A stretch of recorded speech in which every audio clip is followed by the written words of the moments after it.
સ્વાગત છે મિત્રો આપણી યુટ્યુબ ચેનલ ઈ ગુજરાતીમાં। મિત્રો ચેનલમાં જો તમે નવા હોય તો ચેનલને સબસ્ક્રાઇબ કરી પાસે બેલ આઇકોન છે પ્રેસ કરવાનું ભૂલતા નહીં। ઈ ગુજરાતી તમારા માટે તમામ ભરતીના સમાચાર લાવે છે, તો મિત્રો બને એટલું વિડીયોને શેર કરજો।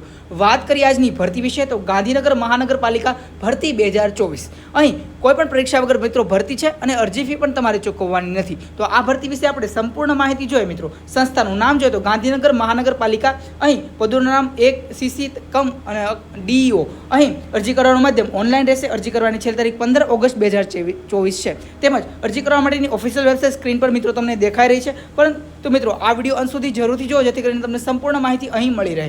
આગળ વાત કરીએ નોકરીનું સ્થળ, ગાંધીનગર મહાનગરપાલિકા ભરતીની આધિકારિક જાહેરનામામાં આપેલી વિગત મુજબ આ ભરતીમાં પસંદગી પામ્યા બાદ ઉમેદવારોનું નોકરીનું સ્થળ ગુજરાત રાજ્ય જ રહેશે। અહીં અરજી ફી વિશે વાત કરીએ તો ગાંધીનગર મહાનગરપાલિકાની ઓફિશિયલ નોટિફિકેશનમાં જણાવ્યા મુજબ આ ભરતીમાં અરજી કરવા માટે તમામ કેટેગરીના ઉમેદવારો કોઈપણ પ્રકારની અરજી ફી ચૂકવવાની રહેતી નથી। અહીં લાયકાત ધરાવતા તમામ લોકોથી નિઃશુલ્ક રીતે અરજી જમા કરવામાં આવશે। મિત્રો પદોના નામ જોઈએ મિત્રો તો અહીં ગાંધીનગર મ્યુનિસિપલ કોર્પોરેશન દ્વારા એકાઉન્ટન્ટ કમ ડેટા એન્ટ્રી ઓપરેટરના પદો પર ભરતી કરવામાં આવી રહી છે। અહીં પગાર ધોરણ વિશે વાત કરીએ તો ગાંધીનગર મ્યુનિસિપલ કોર્પોરેશનની આ ભરતીમાં સિલેક્શન પામ્યા બાદ માસિક 20,000 રૂપિયા જેટલું વેતન ચૂકવવામાં આવશે।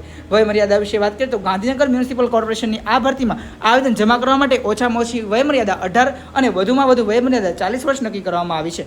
પસંદગીની પ્રક્રિયા વિશે વાત કરીએ તો આ ભરતીમાં ઉમેદવારોની પસંદગી કોઈપણ પરીક્ષા વગર એટલે કે મેરિટ અથવા ઇન્ટરવ્યુના આધારે કરવામાં આવશે। ઉમેદવારોની પસંદગી 11 માસના કરાર ઉપર કરવામાં આવશે। શૈક્ષણિક લાયકાત વિશે વાત કરીએ તો જીએમસીની આ ભરતીમાં અરજી કરવા માટે જરૂરી શૈક્ષણિક લાયકાત કોમર્સ સ્નાતક મંગાવવામાં આવી છે। વધુ માહિતી માટે તમે જાહેરાતનો અભ્યાસ કરી શકો છો।